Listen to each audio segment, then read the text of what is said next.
Welcome and hello. This is a tutorial video in the EPANET toolkit titled Download, Install, and Tools. In this video, we are going to do a few things. We're going to download the EPANET toolkit files. Then we're going to download and install Microsoft Visual Studio with the C++ workload. And then finally, we're going to test the toolkit by writing a very simple program in C, compiling it, linking it, and executing it, and confirming that we can create a .int network file, which is compatible with EPANET. All right, so that's a lot of information. Let's go ahead and get started. EPANET Toolkit webpage. This is one of a number of different links I'm going to leave in the description of this video. Just as a quick overview and introduction as to what the toolkit does, the EPANET Programming Toolkit is a library of functions or API written in C that allow programmers to customize the use of EPANET's hydraulic and water quality solution engine to their own applications. So you can read more about it on this page. This will be the second link in the description, Toolkit Documentation. Just click on Overview. That'll take you to this page right here. As you may have noticed, this is not a beginner's EPANET lesson. If you're brand new to EPANET, I will leave a link to my playlist for lessons, my EPANET lessons playlist, and exercises, which will teach you the basics of EPANET. And then once you're ready to level up and start writing some scripts using the toolkit, then by all means return to this playlist. What I have on the screen here is a different link. This is the EPANET Water Research webpage. This is the first link in the description of the video. This is where we download the program. So scroll down to software and manuals. If you're not sure how to get to this page or you can't get the link in the description for some reason, just go ahead and do a Google search for EPANET download. It should be the first hit right here. Yep, right here. So go ahead and scroll down. What you're seeing under software and manuals, this is the main EPANET program. So if you wanted to work within the user interface, go ahead and install that.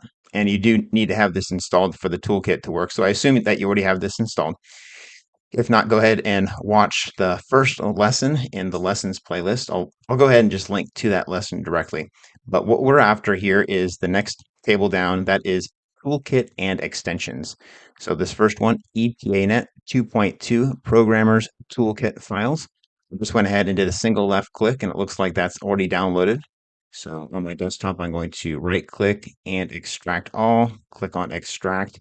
Here are the files that I just downloaded. We have a number of files. There's a README file. There's a EPANET2_2.h file. This is one we're going to be including at the top of our source code. We also have an EPANET2.lib and also an EPA2.dll. So those are some of the highlights in the toolkit.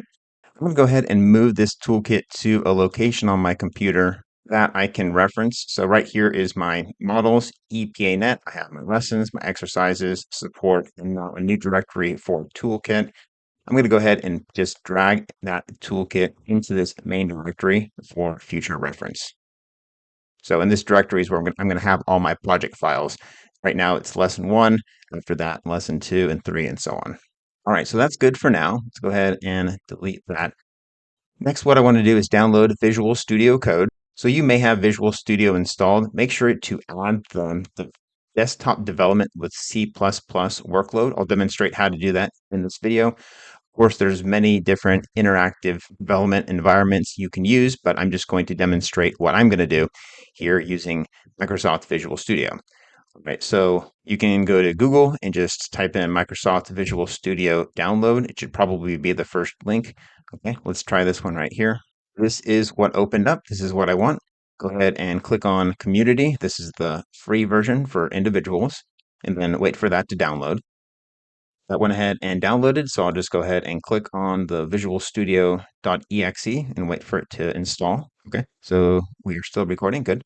All right, Visual Studio Installer. Set up a few things. Okay, so continue. And now I'm going to have a progress bar. This is the interface for us to choose which workloads we want to include. As I mentioned earlier, we want the desktop development for C++ workload, which is this one right here. So go ahead and check this checkbox. And then in the bottom right, come down and click on Install. So this is going to take a moment to download and also install, which should take place at the same time. This desktop development with C++ workload is a bundle of tools and libraries you install through the Visual Studio installer. That's what's happening right now. This includes the C or C++ compiler, linker and build tools, Windows SDK, debugger, standard libraries, and project templates. So you can think of this as a prepackaged development environment for C++ on your Windows computer. All right, we're at about 99% of install. Okay, now it says cleaning up and now it says complete. All installations are up to date, so that looks good. I guess I'll just go ahead and close that. Let's go ahead and confirm that that was installed. I'm going to search for x64 native tools command. Yeah, this is the one right here. This is going to bring up a console window. It's called the VS command prompt or developer command prompt. This is something that I'll be able to open up and run within Visual Studio Code. But let's just do like a quick CL command. Okay, very cool. So it looks like it is installed. Let's go ahead and close this and actually open up Visual Studio now. So Visual Studio, yep, right here. I could pin this to my start. I probably will. Signing in. Okay, maybe later, probably never when it comes to Copilot. Right, so let's see, getting started. I'm just going to click down here, continue without code. I'm going to open up my own folder here. So this is the interface. Over here, the installer, I can delete that now, don't need that anymore. And then let me resize the window and then close some of these windows that I don't need. Solution Explorer, actually I do want that. I can show you how to open that up later. What's new? Let's close that tab. Okay, here is our blank palette. I'm going to go up to View and then Solution Explorer. This is where I'm going to see my files. So I'll dock that over here on the left. And I also want to open up a terminal window. So I'm going to go View and Terminal. So that docked down here. That's fine. You can move these windows around by kind of dragging them and dropping them around. But yeah, I'll just leave that where it was. I'm going to open up my project directory. So I'll go to File, New, or sorry, Open, and Folder, and then navigate to my EPANET, and then Toolkit, and this is lesson 1. Actually, let me just go up to the Toolkit level, because this is the Toolkit files, and then this is my lesson where I have my project directory. All right, so just click on Select Folder, and then what I'll see in this Solution Explorer is the list of directories and files within that selected toolkit directory. So this is my toolkit. Here are the files. Here's the DLL file. Here's the EPANET2_2.h file. Here's the EPANET2.lib file. We can collapse that though. And then right here is my project directory. So inside this project directory right here, this is where I'm going to create my C file. So I'll just do that right now. Go right click, add, and then new file. The name is going to be network1.c. Enter. Okay. Let's just open that up. Okay, it looks like it opened up automatically. And this is going to be the source code file written in C, and it's going to provide the instructions to create a .inp network file, which will be compatible with EPANET. So that's the direction we're going. I'll go ahead and move this out of the way. And then I'm going to paste in the code that I have prepared. I'll make that a little bit larger and I'll close the terminal so we can see the whole thing. All right, so this is what I have. This is my main file. It's calling a function called makeInt file. These are some of the functions that are in the toolkit, which we're not going to talk about in this lesson. This lesson is just about downloading it, installing it, and then testing it to make sure it works. But real quick, what we're doing is creating a project, and then we're going to add a junction, which is at elevation 700 feet. I know it's feet because we're using gallons per minute. And then I'm going to save that .inp file called network1.inp. Okay. At the very end, we should have a network1.inp file in the project directory here, which we can view and then also open up in EPANET if we wanted to actually check what it looks like in the full user interface. So the next step is to compile and link. So those two tasks are taken care of using the CL command. I'm going to save this file and then go up to View and then open up the terminal because I closed that earlier. The two different options here is Developer PowerShell or Developer Command Prompt, which have a lot of similarities. I'll just go with the command prompt and then CLS clears. All right, so I want to navigate to my project directory. So right now I'm up here in the toolkit. So I need to go down to L01DDD. This is the name of the lesson. It's going to say test and install or whatever. And then after that into the project directory. That time I should be able to view the files, specifically network1.c, because that's the only file in my project directory. So cd and then L01. You can just hit tab. That should take you to the right spot because that's the only file in that directory with that start. And then cd project. Okay, now dir. So that lists out the files. Here is my network1.c. Go ahead and give myself some more room here. I'm going to paste in a command here. I just copied onto my clipboard and then right click. It is the command to compile network1.c, which I can run just like that because I'm in that directory. And then after that, I am linking the EPANET2.lib. And this is an absolute path right here to the toolkit directory. And here is a link. So I could do the same command using a relative link as well, which I might, but let's just go ahead and see if this runs. It should create for me a .obj file and a .exe file. So let's just go ahead and hit enter to run it. Okay. So here, over here in the Solution Explorer, you see it created a network1.obj file and network1.exe file. We got some response here from the terminal as well, and we're back at our prompt. You could do the same thing using relative links instead. So just go ahead and clear. So CLS, yep. And then if I do a right click, this is that same compile and link command. You see the // That's just a little bit shorter abbreviated version that's a little bit more portable. You can also just arrow up to go to previous commands. The network1.obj file that we have right here, this is a partially compiled file that gets passed to the linker to build the final program.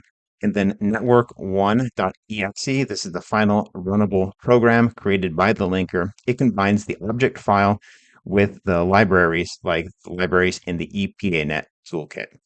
So this is something that Windows can execute either right here in the command prompt or by just, clicking on the icon in that directory. So back to the project directory and project. Here are those same three files.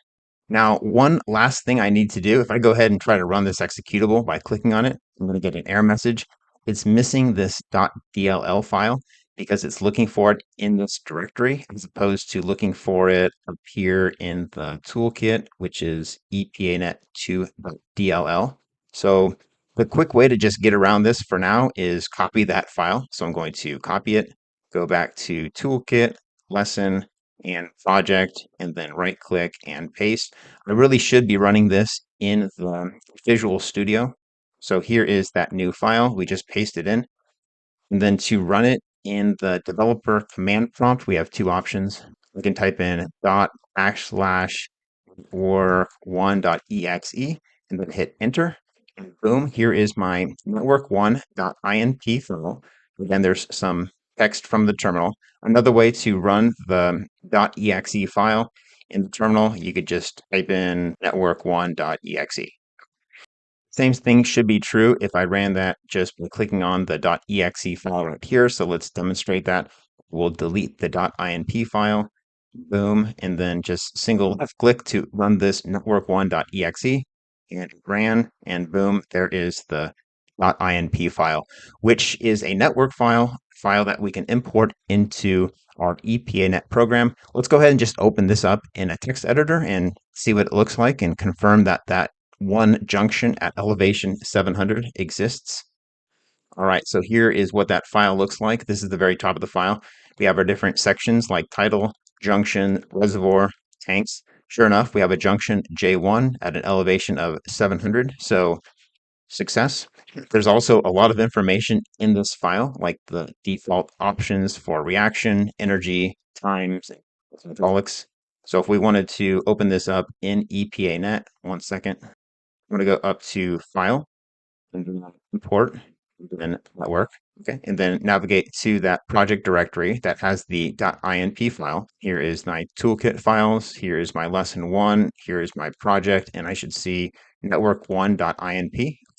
That loaded up. I don't have coordinates, so there's nothing in the network map, but over here in the data browser, we have our junction J1, which has an elevation of 700. All right, well, that's it for this first lesson in the EPANET toolkit. What we did was download and install the EPANET toolkit files as well as Visual Studio. And then we opened up Visual Studio, created this file in C, which creates a .inp file with a single junction, saved it, compiled it, linked it, executed it, and then tested it to make sure that that INP file was properly created.